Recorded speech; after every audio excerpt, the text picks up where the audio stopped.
জয় ঠাকুর, জয় মা, জয় স্বামীজি মহারাজ, জয় শ্রীম দিব্যত্রয়ী এবং শ্রী শ্রী রামকৃষ্ণ কথামৃতকার শ্রীমর শ্রীচরণে আমার ভক্তিপূর্ণ সাষ্টাঙ্গ প্রণাম নিবেদন করি।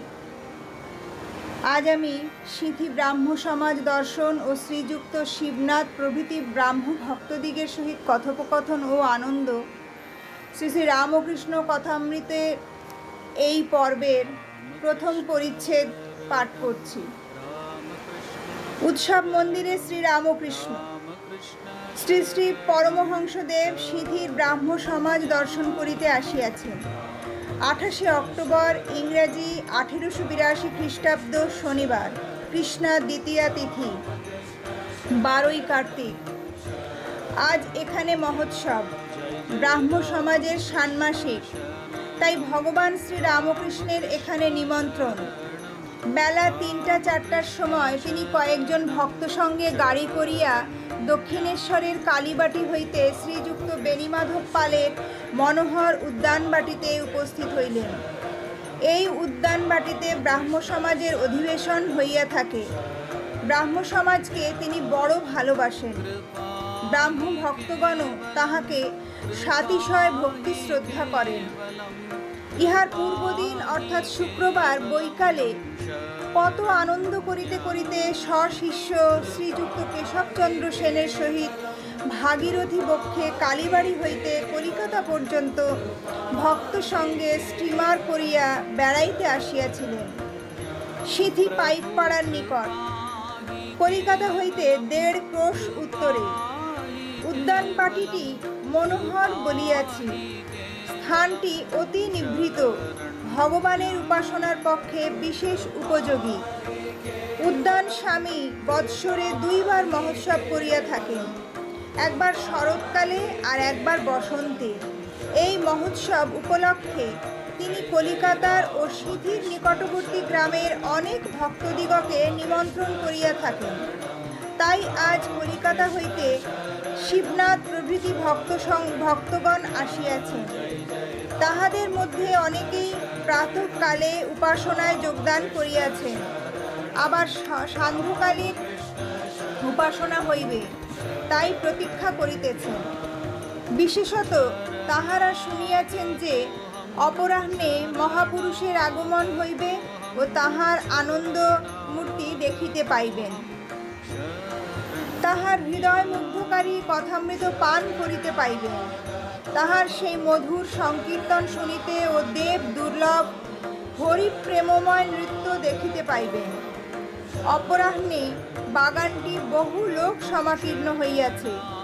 কেহ লতামণ্ডপ ছায়ায় কাষ্ঠাসনে উপবিষ্ট, কেহ বা সুন্দর বাপিতটে বন্ধু সমবিব্যাহারে বিচরণ করিতেছেন। অনেকেই সমাজগৃহে শ্রী রামকৃষ্ণের আগমন প্রতীক্ষায় পূর্ব হইতেই উত্তম আসন অধিকার করিয়া বসিয়া আছেন। উদ্যানের প্রবেশদ্বারে পানের দোকান।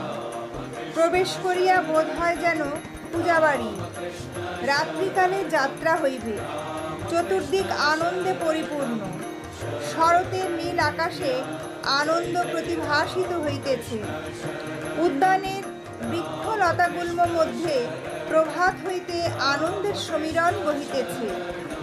আকাশ, জীবজন্তু, বৃক্ষলতা যেন এক টানে গান করিতেছে।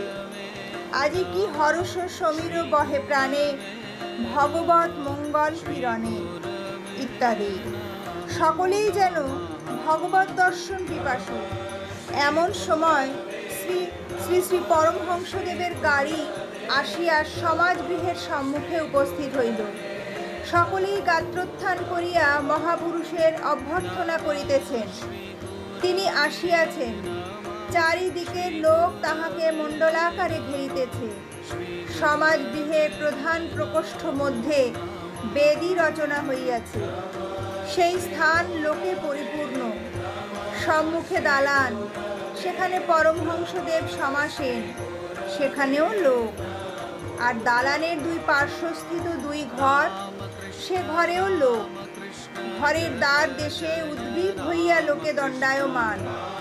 দালানে উঠিবার সোপান পরম্পরা এক প্রান্ত হইতে অপর প্রান্ত পর্যন্ত বিস্তৃত।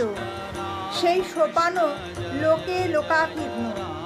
সোপানের অনতি দূরে 2-3টি বৃক্ষ, পার্শ্বে লতা মণ্ডপ, সেখানে কয়েকখানি কাষ্ঠাসন। তথা হইতেও লোক উদ্গ্রীব ও উৎকর্ণ হইয়া মহাপুরুষের দিকে দৃষ্টিপাত করিতেছে। সারি সারি ফল ও পুষ্পের বৃক্ষ, মধ্যে পথ।